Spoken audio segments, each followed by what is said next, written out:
As a man hailing from Bihar, I am no stranger to riveting tales, action-packed sequences and stories that leave us gasping.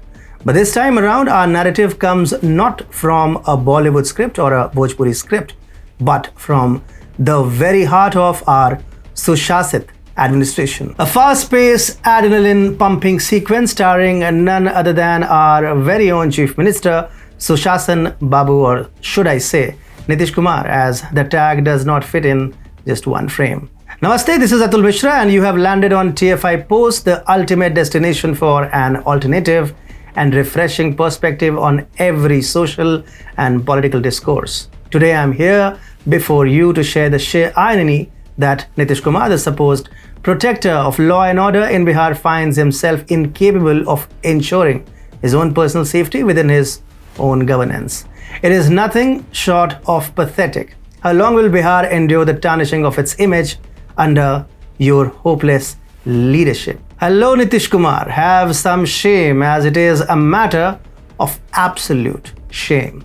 The state of Bihar has seen its fair share of drama, but never before has a chief minister's morning walk been the backdrop for an adventure that would put Indiana Jones to shame. Mr. Nitish Kumar, a flip-floppy man known for his commitment to serving his people and his predilection for the outdoors, found himself in a high-octane situation during his daily stroll. Picture this, a peaceful morning stroll, the soft glow of dawn painting the sky, the stillness of the early day interrupted only by the occasional chirping of birds. It's a typical morning for our CM, who, just like us common folks, enjoys the tranquility that accompanies the break of day. But as fate would have it, the calm was shattered by a sequence that could have very well have been out of a Bhojpuri action movie. Suddenly, the tranquility of the morning was disrupted by the deafening noise of a high-speed motorcycle.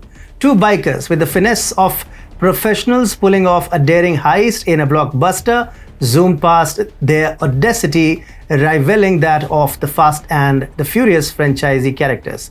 The serenity of the morning was ripped apart as swiftly as the bikers ripped away from the scene. Our chief minister, faced with this unexpected intrusion, found himself starring in an action sequence more suited to Nirahua than his morning walk. Displaying agility that would make a Parker expert proud, Mr. Kumar leapt onto the sidewalk in a life-saving maneuver. It was a scene straight, as I have mentioned so many times, a Nirahua starrer or a Khesari Lal Yadav starrer, where our protagonist, the chief minister in this case, makes an audacious escape from a death-defying situation. If this episode proved anything, it's that Mr. Kumar has a knack for dodging calamity with the skill of a seasoned action hero. A walk that began at his residence at Ek Ane Marg, with the CM possibly contemplating the state's pressing issues, ended in a frenzy of activity. As the speeding bikers invaded his peaceful morning walk, Mr. Kumar's swift reflexes were put to the test. As per eyewitness accounts, the CM barely had time to react as the miscreants zoomed into his vicinity, fleeing the scene with the audacity characters of those fat villains from Bhojpuri flicks. No action scene is of course complete without an investigative twist, and Senior Superintendent of Police Rajiv Mishra was ready to step into that role. The high-ranking officer, arriving at the scene shortly after the commotion, started the Herculean task of identifying the audacious bikers who had dared to disrupt the chief minister's morning regimen. After diligent investigation, it was discovered that the duo on the bike were no ordinary thrill seekers. They were habitual chain snatchers known to have a strong hold in Patna. It appeared that their appetite for drama and thrill was not satisfied by their regular nefarious activities. They needed more, and what could be more thrilling than having the chief minister himself feature in their escapade? The bike, an instrument of their audacity, was registered to a certain Mr. Himanshu Kumar, who unknowingly had become a significant character in this real-life action sequence. The detained culprits, possibly auditioning for a confession reality show, admitted to snatching a gold chain earlier that day in the Sri Krishnapuri area. It seems that disrupting the CM's routine was merely the cherry on the top of their morning adventures.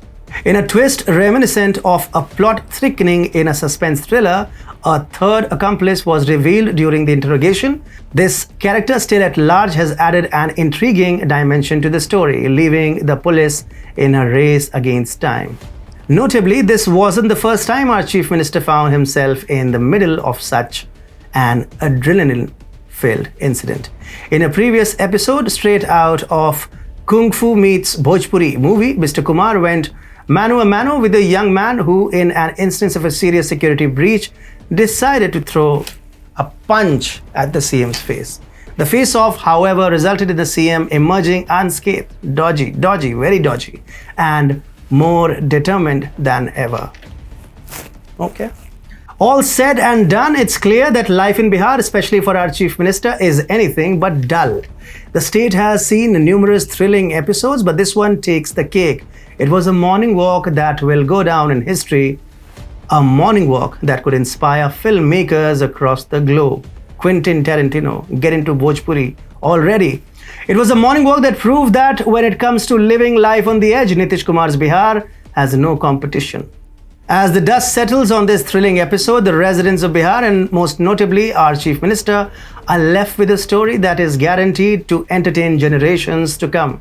And as for Nitish Kumar's morning walk routine, we may have a suggestion. Maybe it's time to consider a treadmill.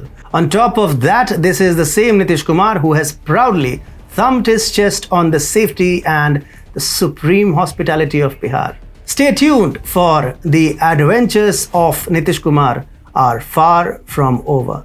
Tani nachi ke, tani gai ke. That's how the story goes.